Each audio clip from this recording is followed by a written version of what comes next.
here with Supreme Leader Justin Chaffee of the Saloon Cars in Australia. How you going today? I'm good, mate. I'm good. Yeah. I know you told me not to use that, but I did. I think bring it up. I think it's a bit of a laugh. I haven't got that much of an ego, but yeah, that's what you want to say. That's well, you told me to call you sir, and I called you Lewis, and then you sort of went, oh yeah. Yeah, I backpedaled a bit. Yeah, no, that's yeah. fair So I think Supreme Leader is much better than sir. Either way, it's bad, mate. So people probably watching this home going, you idiots. But yeah. that's what it's all about, having a laugh. Saloon Cars is that. Saloon Cars is that category, you know. No, the banter in Saloon Cars is as good as anywhere else I've been. So absolutely, that's great. Absolutely. We won't talk about over in that corner, the naughty corner today, but you know, there's been a few close encounters today out on tracks. So. Yeah, a few grumpy people after the last race. So it's you know, they'll shake hands eventually at the end of the day or the next day. So that's okay. I mean, you know, this morning we spoke with briefly bumped into the Hoys, and yeah, they mentioned the Martins were helping them out. Yeah, they had a bit of a coming together. Well, it wasn't a big coming together, but they'll definitely rubbing his racing motto last round. So. Yeah, unfortunately that happens. Yeah. But, you know, it's how you react to it is probably the main thing, how you handle yourself, and yeah, absolutely, accidents happen. So we've got one of your drivers here from the Pro-Am class, which is Mark Jones. Yep. And just built a brand new car.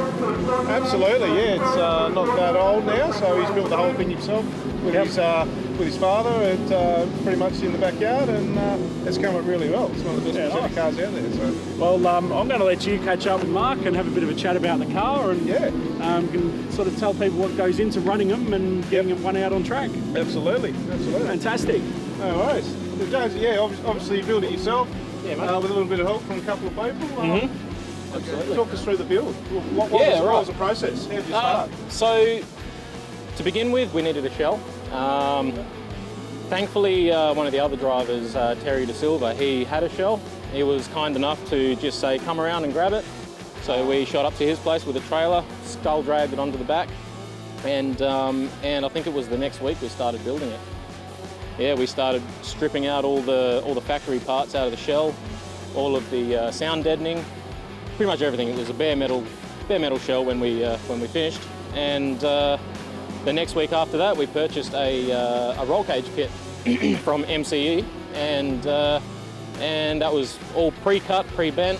We just had to notch it, and we installed it ourselves. Yeah, and I guess one of the good things about saloon cars is there's not much fabrication. No, it's great.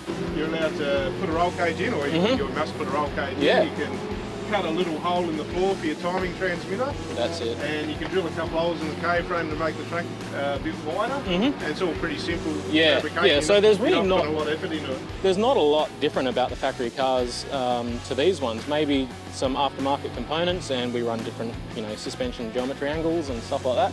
Yeah, all off-the-shelf headers. Yeah, off-the-shelf part numbers, and you could go out and build pretty much one of these cars that's road legal, just without the roll cage.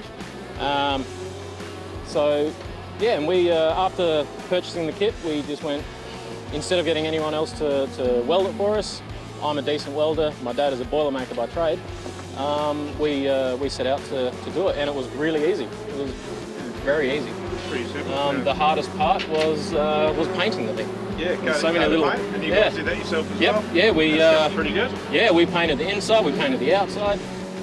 Everything you see on the car, apart from tuning, we did ourselves. Yeah. Because even if the paint's not perfect, being a race car, you can cover up a couple of dodgy bits with a couple of stickers. You find another sticker and you put it over the top. Absolutely. Yeah. And then you just put the engine back in. I mean, the engines are not exactly standard, but they're just a bit of a rebuild and some very long. Yeah, exactly. They're not a super high performance race engine either. So, but they do the job, and turns out they're pretty sturdy. So that engine, that gearbox, and the diff, that's all out of my old car, which was turned into a banana. So, and it's going strong. Even all the intake pipe and stuff, that's all factory stuff to here. You must retain all the standard stuff, so there's not people trying to make different variations of that.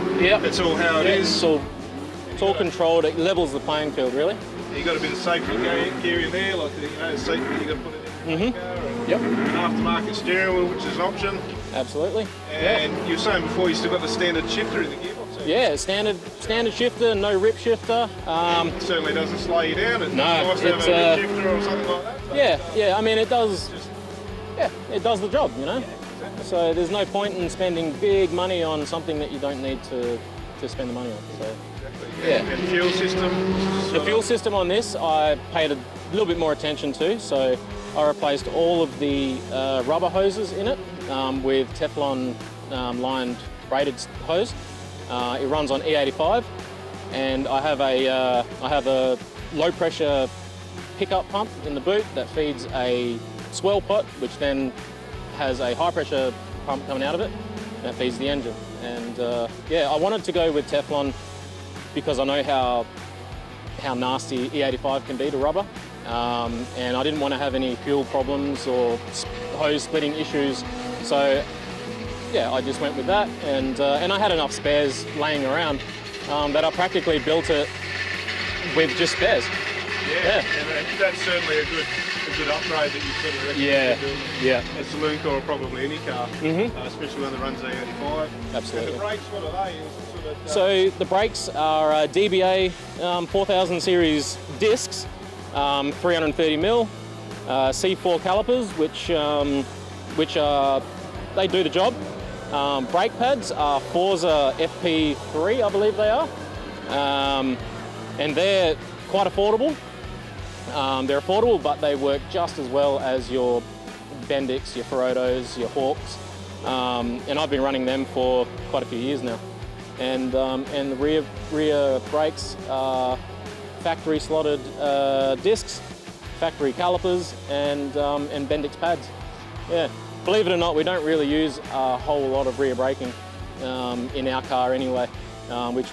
We sort of bias that out a little bit, and yeah, and it works. And the diff, that's just a standard diff housing, standard axles. Yep, standard diff. And just a mini spool with.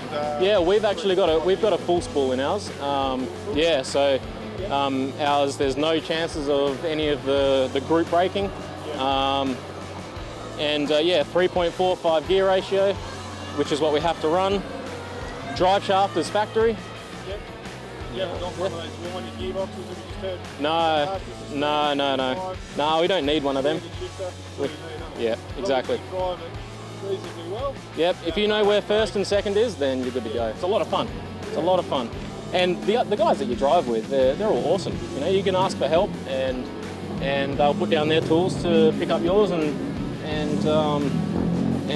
you know, help you get back out onto the track. Yeah, I guess the good thing is all the cars are the same. Yep. So someone's always got a spare part laying around. Someone always knows how to do something on the car because they've been through it before. Yeah. They share that knowledge. There's a lot of experience in every driver here, and you pull it all together, and you can pretty much solve anything.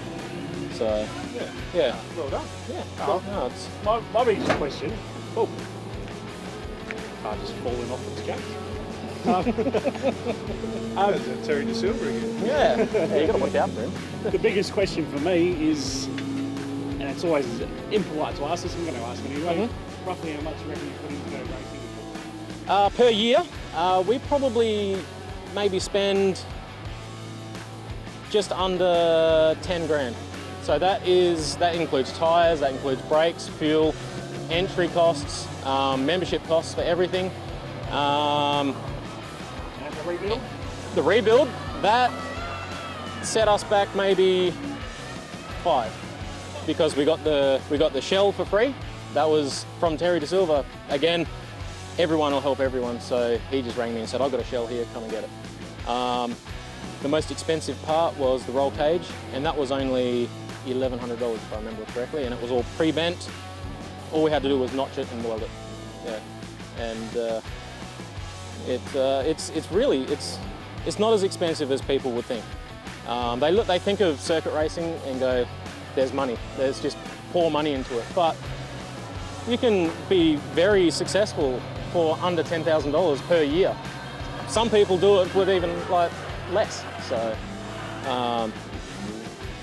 you know, it's fantastic. Well, thank you very much for having a chat with us, and yeah, I think we get to catch up with some more action out on track now. Absolutely. Looking forward to it. Awesome.